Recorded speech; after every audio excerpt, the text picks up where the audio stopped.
Okay, we are recording. We are recording. Yeah. Welcome. Hi, everybody. Welcome to my home for another Cooking with Alex, a Northern Solano Democratic Club fundraiser. We hosted our first virtual fundraiser on June 26th in 2020 in the midst of COVID during that long period of isolation. So thanks everyone for supporting our COVID is still with us. Well, not as life-threatening, but keeping our democracy alive and thriving remains an election consequence. Therefore, our mission of raising money to get Solano Democrats to the polls to vote has not changed. This is something we have to do. So thanks everyone for supporting our 7th Cooking with Alex show, created to raise funds to support local Solano Democrat candidates, as well as those already elected. Thanks to those of you viewing online. Special thanks to those of you who are here in the house tonight, in the kitchen. It's really kind of cool. And thanks for being here in person to support the evolution of Cooking with Alex and transforming it into, this hybrid kitchen table discussion about the future of Solano County. So let's welcome our guests. Congressman Mike Thompson, who now represents us in Congressional District 4, which includes all or parts of Solano, Napa, Sonoma, Lake, and Yolo counties. While it is our clear objective to elect more Democrats to hold seats on local education, supervisor, and other service boards, it is also important that we are confident that our voices are heard in the state and national offices. Congressman Thompson is a member of the powerful House Committee on Ways and Means. He's an Army combat veteran, a Purple Heart recipient, and is married to Janet Thompson. Where's Janet? She's here with us today. Hey, Janet. So welcome to Congressman and Mrs. Thompson. We look forward to learning about your vision for California, particularly Solano County, as well as experiencing your culinary skills as you show us how to prepare a favorite of yours, the frittata. Congressman, because of electoral district boundary changes, you are now representing us here. So tell us a few things about yourself that we probably don't know. You own a vineyard, and I recently learned that you make olive oil. I'd really like to know about this. Well, Alice, thank you very much. Thanks for opening your kitchen again for Solano County Democrats and for the future of our country. And thanks for inviting me back for a second time to cook with you and to cook to make sure not only that our Democrats eat well, but we elect the right people. All right, a couple of things. I'm a disciple of Julia Childs. So Julia always said that she always cooked with wine, and sometimes she added to what she was cooking. So I think on the menu today are mimosas, and so I think we ought to just start by doing that. And this is an Iron Horse sparkling wine from Sonoma County, the Sterling family, great Democrats and great friends. They made this particular label, this Iron Horse gratitude, in honor of the folks who experienced such tragedies in the fires. And $5 from every bottle of this sparkling goes to the food bank. So it's I thought it'd be a good one to start with. So some of you have already started, and so we're going to go ahead and do the mimosa. Well, I'm a disciple of the sharecropper. There was no way to have a mimosa at dinner, so I'm gonna have a little hot water with mine. Well, I'm still a disciple of Julia Childs, but because it's Lent, I'm gonna have water. Okay. But everybody else, and I don't know why I do that, but I've always done that. So while I'm drinking my water, there'll be folks going around pouring mimosas for everyone who's here. So please enjoy. Allison, I can tell you a little bit about me. I was born, grew up, and still live in our district. Lived here my entire life. I've represented this part of Solano County in the past. So coming back in this redistricting it's not new territory for me. I've certainly met new friends and new constituents with a lot of old friends, and either way, we seem to be working really well together. And I'm like you. I think all politics are local. And I spend a lot of time in Solano County and the other counties in our great district. And it's a wonderful district, and people are fantastic, and everybody's working really hard. We've got to, as you say, make sure we preserve our democracy and deliver for the district. And deliver for the district. So good to be with you. Good to be with you, and I hope you guys are happy to be here with us, because it's really nice to look out there and see everybody. All right, so before we dive into the politics, I want you to tell us what we need to make here for Tyler. Let the audience see what we got here, what we're gonna put in this phone. Okay. And by the way, are you gonna tell me what to do, or are you gonna? Well, we'll work together. Okay, That works. I love that together. Okay. So frittata is a favorite of mine, and my grandmother, who was first generation Italian American, and she taught me everything I know about cooking. Jan, my wonderful wife, has improved on that. But this was a favorite of hers, and it's great. I think brunch is a fun meal. Breakfast is a fun meal, and the frittata is just a great way to do it. I also I love the movie Morning Glory with Harrison Ford. And if you saw that, there's a frittata scene in that movie. And he's explaining to his audience, it's also virtual. He's talking to, he's a newscaster, and he's talking to people watching the news show. And he said, the beauty of a frittata is you can make it with anything you have in your refrigerator. And that's the truth. So, you know, if you're, you can just go to the refrigerator, see what's there, and go from there. We've already got it planned out. We're gonna do some ingredients that are always a favorite of mine. And we've got it already chopped up and ready to go. And I think the first thing we need to do is get this frying pan going.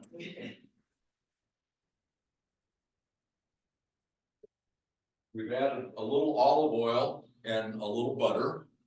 You can use any kind of olive oil you like, but as Alice said, Jan and I make our own. So this is our favorite, Forney Grove, and it's a great olive oil. And there's some door prizes today, right? That's right. So some lucky person is going to get a bottle. This is one of those. Yeah. And if you don't count our time or the cost of the land, it's the most expensive olive oil ever made. Right. I see you want me to start cracking eggs, maybe? You can, yeah, start cracking. We're gonna put a dozen eggs in, and we're gonna break those up. Yeah, that's a lot of eggs. So, and why don't you tell us a little bit? I wanted to make sure that you told us a little about the menu. We have this amazing brunch menu to enjoy today. Well, we're not only doing a frittata, but we're going to pair that with some chicken apple sausages that they've already been grilled and they're warming in the oven, and some potatoes. And I think what we used are the Yukon Gold potatoes, and we brown those and then we sauteed them in some onions, and they're warming up also. And also, We've got some. Oh yeah. in honor of Mardi Gras, you know, New Orleans is my hometown. And in honor of Mardi Gras, I had a king cake shake. And a lot of the door prizes came straight from New Orleans. Loretta's pralines. When you go to New Orleans, that's where you want to go. And we have a Mardi Gras cake, and we have some homemade baked cookies too. Okay, we're gonna add in to start sauteing onions and shallots. Okay, so I'm gonna keep cracking eggs, right? Okay, absolutely. I'm gonna borrow this and stir that a little bit. Okay.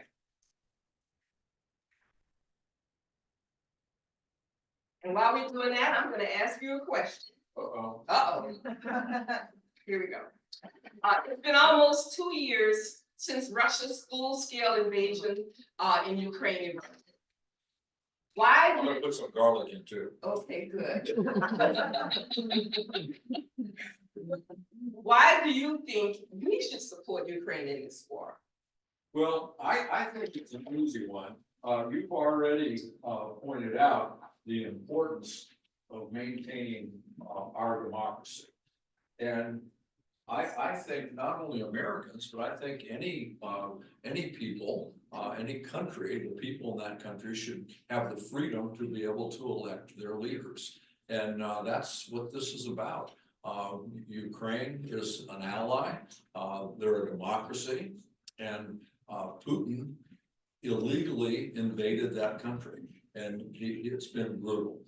They've conducted an immoral, illegal, invasion, and I believe it's important that we stand, by our allies and we protect, democracy. And in this case, you talk about, Alice, you mentioned the importance of Solano County and the local, impact of what we do. That's a question coming up. Well, I just want to say that, it also pertains to Ukraine, because, they're a trading partner. Right. And one area where you wouldn't, we've all seen the beautiful pictures of the sunflowers in Ukraine. As a matter of fact, the sunflower has become, somewhat of an important image in this war. But I wonder if people know that, sunflowers are grown in our district. And, about 55% of the market for sunflowers grown in our district is Ukraine. So we grow them for seeds, and then Ukraine grows them, there. So that's 55, that's over half of the market, just lost because of this. And then there's other agricultural impacts as well. Ukraine is a major source of the fertilizer that we use in agriculture. Not only in our district, but throughout, California and the Western, United States. So when, that war broke out, we lost that source. So that's had an impact on the cost of food in the grocery store, and it's really hit, farmers and communities hard. So what is NATO doing? Are diplomacy negotiations a priority with them, and are they ongoing concurrently as all of this is happening? Well, first of all, I have no reason to believe that Putin is interested in negotiating. He hasn't shown, any interest, in doing that. But if that were to, happen, then yes, they would certainly be, impactful there. But that's one of the problems that we've had with this whole invasion. Anybody who thinks Putin's going to stop in Ukraine, I think I've got a bridge to sell. He'd like to just keep going and going and going. He doesn't want to control the whole world. He just wants to control every bit of the world that touches what he already controls. And so I think we need to be very mindful, of that. And it hasn't, his invasion has had a different impact, on NATO and on our NATO allies. And I think he thought it would. We've expanded. Sweden and Finland are now, part of the NATO alliance. And this is an alliance where, our allies have all come together and we're sticking together. Now, several Bay Area peace groups have rallied outside Travis Air Force Base to, and this is according to the Vatican Reporter, assail the U.S. government's complicity in genocide by Israel against Gaza. As a member of the Defense Communities Caucus, the Congressional Army Caucus, and the Military Veterans Caucus, can you explain to us just what is the role of Travis Air Force Base in the war on Gaza? Well, Travis Air Force Base is, incredibly important, to the defense of our nation, and our allies.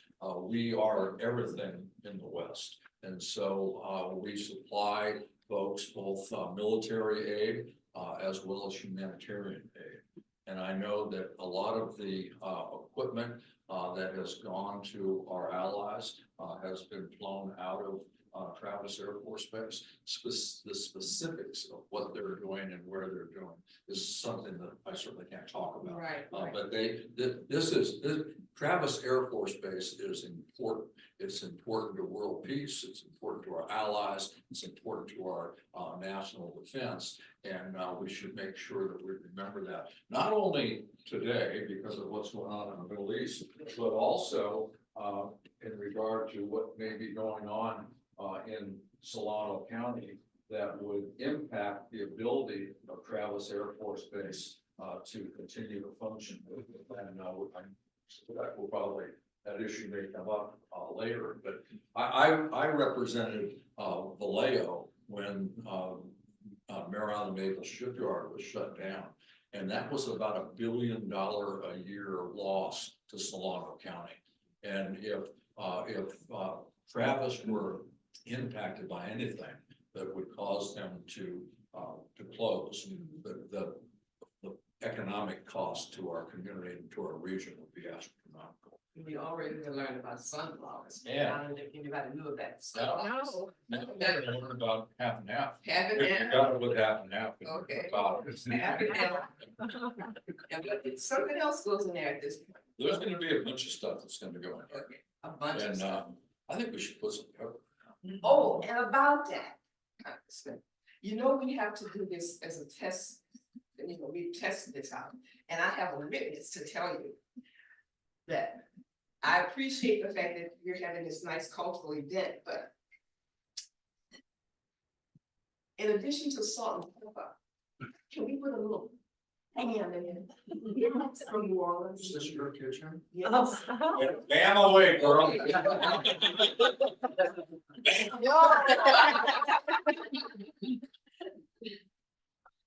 I love it. So the next question is, too often voters are not aware of how national legislation and policies impact their day-to-day issues and concerns. But note these headlines, these local headlines. Thompson announces tax bills to exempt PG&E fire victims. Thompson announces public health safety heroes.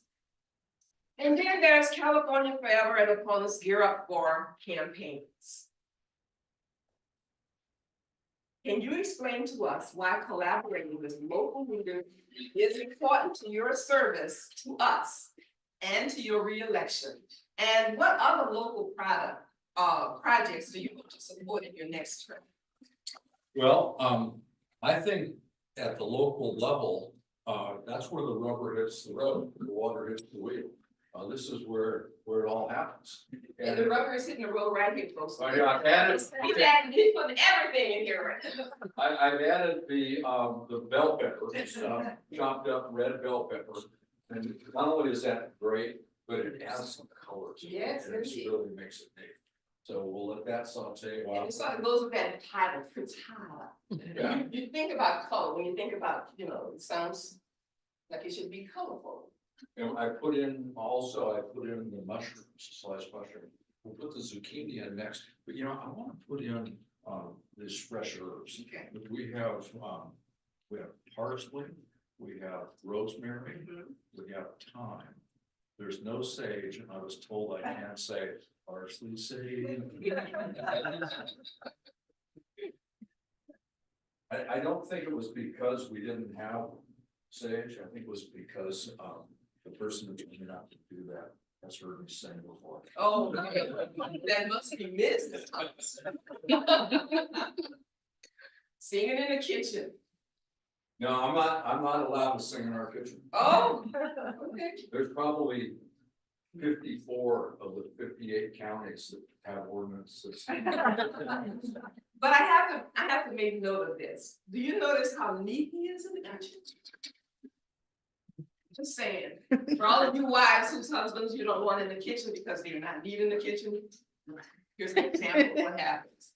Yeah, we're gonna put the zucchini in. Okay. And what we've done is we've shredded the zucchini, and you can do it. Remember what Harrison Ford said, the beauty of a frittata is you can just use what you've got. You can put protein, you can put bacon in it, you can slice the zucchini, but we like to grate it up. So it's going in. we'll mix this up. And now, I've been doing this, Alice. And paying attention to this, and what was the question? The local That's relation. right, the local relationship and what local, what, are there any local projects that you have on your agenda for us? So as I said, you know, the local is where the water hits the wheel. And You want me to folks say that? at the local level, they know what's going on. They're here every day. And these are the problems that they're working on. One of my roles in Congress is to work with locals, work with the local elected officials at every level to figure out how to deliver for the people in our district. And that's what it's all about. Voters in our district sent me to Washington, not to see how many hits I could get on my social media, like some of my colleagues, and I think you know who I'm talking about. We've got some folks in Congress right now, their sole purpose is to make sure nothing gets done. Yeah. And they wanna heighten their name ID, they wanna heighten the number of social media hits they get. It's not why I went to Washington, and I don't think it's why you sent me to Washington. I'm there to get things done for our district. And Alice, the bill that you talked about, the PG&E fire victim bill, I think is a great example of that. In our district, there were a number of people who lost their homes and their businesses to fire. And they were part of a lawsuit against Pacific Gas and Electric. And there was a settlement. And when they got their settlement, number one, it wasn't enough to rebuild their home. They were not made whole. But number two, and probably more alarming, was they found out that they were liable to pay taxes on that money that they received. And they were liable for taxes on the money that their lawyers received. So this just put them further in a financial hole. So I did legislation that exempted them from this tax provision. In the last Congress, when the Democrats controlled the House, it was passed. I got it passed. It went over to the Senate, and literally in the 11th hour, Senator McConnell said, "We're not doing anything on taxes." So it fell off the table. In this Congress, I reintroduced that bill. And I do a lot on a bipartisan manner. And as I said, I think that's part of being able to deliver for the community. And Doug LaMalfa, a Republican from Butte County, whose constituents also experienced terrible fire disaster. Doug and I reintroduced the bill, and we included that package of bills that we passed out of my Ways and Means Committee. And so it passed the House along with a fix to this is a Democratic event, right? So I can so the biggest bill that the Republicans have passed out of the House this year is this bill, a tax bill. And this is what it did. Number one, it fixed a research and development tax problem that the Republicans created with their 2017 tax bill. Number two, it extended the child tax credit legislation that the Democrats passed last year that cut childhood poverty in half. They did some low-income housing tax credits, which always a good program. As a matter of fact, in our district, I did a carve-out for a low-income housing tax credit for disaster areas. And we built going on 2,000 units of housing in our district because of that carve out that I did. So it's always good when you can expand the low income housing tax credit. So it did that. And then the other thing it does, it included my bill to help the victims of the PG&E Trust Fund fire victims. So that's their big thing. We passed it out of the committee, we passed it out of the House, it's over in the Senate, and we want very much to make sure that that gets passed over there, signed into law. Local stuff. So that's how the local stuff works, and that's important. Okay, but we have a real big local issue going on around here now, and that's with California forever. So you gotta tell us what your position is on that. Well, the way I feel is it should be California for never. I have very serious concerns. I'm gonna put the cheese in. Okay, in the A, Yes. okay. And cheese is going, I've washed my hands. And I'm also, that's Gruyere cheese, and we've grated that. This is Parmesan cheese. We'll put that in. And mix that in. The California Forever proposal would build at it. Let me back up, because I don't wanna tell you what it would do, because I don't think anybody really knows. All we know is what they're telling us it would do. Right. And that's alarming. What I do know is they're trying to pass an initiative that would remove the protections on a lot of land in Solano County that Solano County voters voted 3 times to protect. So they want to expunge this protection, and then they tell us that they're going to do this development. Sometimes they call the city, sometimes they call it a town. We'll put one more of these in. Okay. And but a lot of the things that they promised, and a lot of the protections for Solano County and the people of Solano County that they claim are in this aren't enforceable, because you can't pass a development agreement with an initiative, and you can't get these protections, and you can't guarantee these promises without a development agreement. So they want, what they're saying is, remove all the protections and then trust us. We'll do the right thing. Well, I'm all for trusting people, but I think, what did Ronald Reagan say? Trust, but verify. Chan's